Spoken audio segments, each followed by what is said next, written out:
सर्वेषाम् अस्मिन् अन्तर्जालीय कक्षायां सुस्वागतम। सर्वेभ्यः नमो नमः। आइए आज की इस अंतर्जालीय कक्षा के माध्यम से हम आज सीखेंगे कि किस तरह से भूतकाल के क्रियाओं का, भूतकाल के वाक्यों का हम सभी कर्तृवाच्य से कर्मवाच्य में परिवर्तन कैसे करेंगे। तो आइए विलंब न करते हुए कक्षा का हम सभी आरंभ करते हैं। और कक्षा का आरंभ करने से पूर्व हम सभी भगवान से, भगवती से प्रार्थना करें। सरस्वती नमस्तुभ्यं वरदे कामरूपिणी, विद्यारंभं करिष्यामि, सिद्धिर्भवतु मे सदा। जो कुछ भी हम आज पढ़ेंगे वह हमारा सिद्ध हो जाए। भगवती से हम सबने प्रार्थना किया और अब प्रार्थना करने के बाद हम कक्षा का आरंभ करते हैं। तो देखिए यहां पर जैसा कि हमने पहले से लिख रखा है आप सभी के लिए, इसलिए मैंने पहले यहां पर लिखा है क्योंकि यहां पर क्या होता है कि यदि हम लिखते रहेंगे और आपको बताते रहेंगे तो उसमें लिखने में और बताने में कुछ व्यवधान उत्पन्न होता है। व्यवधान उत्पन्न इस सेंस में होता है कि इसकी लेखनी की ध्वनि गुंजित होती है, साथ ही साथ समय का अत्यधिक लगना होता है। इसलिए समय के बचाव के लिए हमने पहले से लिख रखा है। अब बस केवल आपको समझाना बाकी है। तो आइए समझते हैं। स रोटिकाम अखादत, उसने रोटी को खाया, उसने रोटी को खाया। तो यहां पर मैंने आपको पहले भी बताया था क्या कि कर्ता में हम सभी कर्तृवाच्य से कर्मवाच्य में जब बदलते हैं तो कर्ता में हम सभी तृतीया विभक्ति का प्रयोग करते हैं और कर्म में प्रथमा विभक्ति का प्रयोग करते हैं। वही कार्य यहां भी करना है। भूतकाल के वाक्यों के साथ भी वही हमें करना है। दो बातें कॉमन है। कौन कौन बात कॉमन है कि कर्ता में तृतीया विभक्ति लगाएंगे और कर्म में प्रथमा विभक्ति का प्रयोग करेंगे। चलिए आगे देखते हैं। अखादत ये क्रियापद है, अखादत क्रियापद है भूतकाल की। अब यहां पर क्या करेंगे, अक्त प्रत्यय का प्रयोग करेंगे। अक्त जो निष्ठा, अक्त अक्तवतु निष्ठा, अक्त प्रत्यय का प्रयोग भूतकाल की क्रियाओं के साथ हम लोग करते हैं और करते थे। तो आइए हम सभी अक्त प्रत्यय का प्रयोग करते हुए हम लोग भूतकाल की क्रियाओं का कर्मवाच्य और भाववाच्य में परिवर्तन करना सीखें। तो कर्तृवाच्य में अखादत है तो कर्मवाच्य में कर्ता में तृतीया लग जाएगी और कर्म में प्रथमा हो जाएगी, कर्म में प्रथमा। और यहां पर खादिता जो है ये बन गया किसके अनुसार, रोटिका के अनुसार। रोटिका यहां पर यदि पुल्लिंग रहता तो यहां पर खादिता हो जाता, लेकिन यहां पर क्या है, नपुंसक लिंग है, सॉरी स्त्रीलिंग है। स्त्रीलिंग होने के कारण यहां पर क्या हो गया, खादिता हो गया। चलिए आगे देखते हैं। राम रोटिका अखादत, राम रोटिका अखादत। तो राम ने रोटियों को खाया, अनेक रोटियां थी उनको खाया राम ने। तो रामेन रोटिका खादिता, ठीक है। तो अब यहां पर खादिता हो गया। इसी के अनुसार ये जो है बहुवचन है तो यहां पर भी बहुवचन का प्रयोग किया गया। अब इसी तरह से अब आगे देखिए। अहम गृहम अगच्छम, तो मया हो गया, अहम का तीसरा क्या हो गया, मया हो गया। ये गृहम एक वचन में ही, प्रथमा विभक्ति में ही है, तो ये गृहम नपुंसक लिंग है तो यहां पर क्या हो गया, गतम हो गया। तो अक्तक में क्या होता है था, मैंने आपको बताया था, तह, ता और तम, तह ता तम। पुल्लिंग में क्या लगता था, पुल्लिंग में तह, पुल्लिंग में, और स्त्रीलिंग में ता, और नपुंसक लिंग में क्या बताया था, तम, तह ता तम, ये बताया था। और उसके बाद देखिए यहां पर आगे देखिएगा। त्वम ग्रंथम अपठः, त्वम ग्रंथम अपठः, तुमने ग्रंथ को पढ़ा।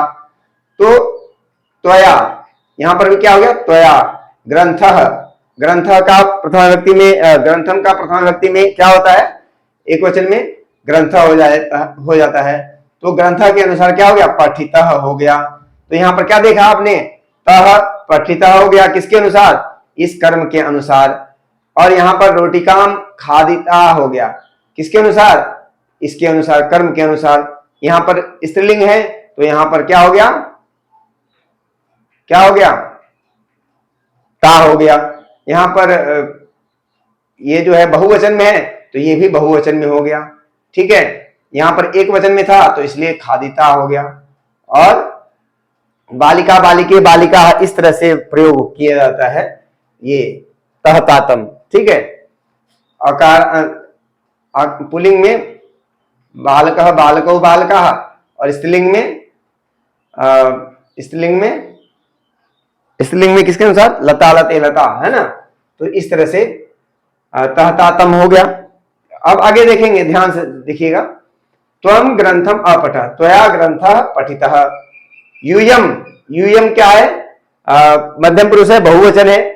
तो यहां पर भी मध्यम, ये इसका क्या हो जाएगा, तृतीया में त्वया युवाभ्याम युष्माभि।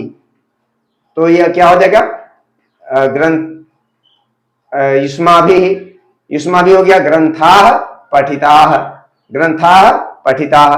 तो यहां पर आप क्या देख रहे हैं, क्या देख रहे हैं, यहां पर देख रहे हैं कि ये ग्रंथान, ग्रंथान ये बहुवचन में है, इसलिए यहां पर ये बहुवचन में हो गया।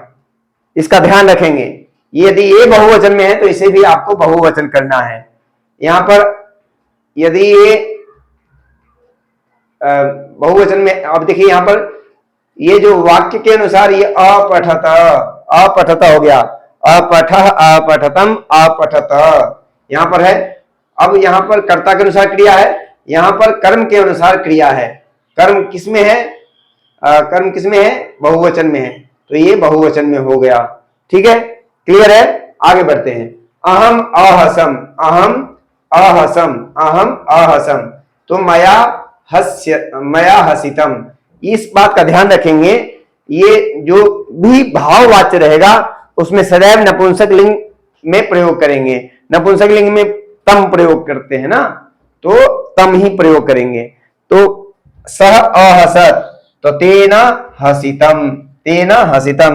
जनाः अहसन, तो जनैः हसितम, जनैः हसितम।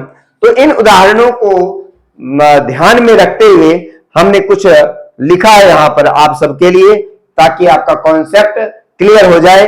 ऊपर दिए गए वाक्यों से स्पष्ट है कि कर्तृवाच्य से कर्मवाच्य या भाववाच्य बनाना हो, कर्तृवाच्य से कर्मवाच्य या भाववाच्य बनाना हो तो भूतकाल में यानी लंग लकार में क्रिया का कृदंत रूप लगाते हैं, क्रिया का कृदंत रूप लगाते हैं। और कृदंत रूप लगाते हैं, और कृदंत रूप लगाने के बाद चूंकि यह ये प्रातिपदिक हो जाता है, कृदंत रूप लगने के बाद क्या हो जाता है, प्रातिपदिक हो जाता है।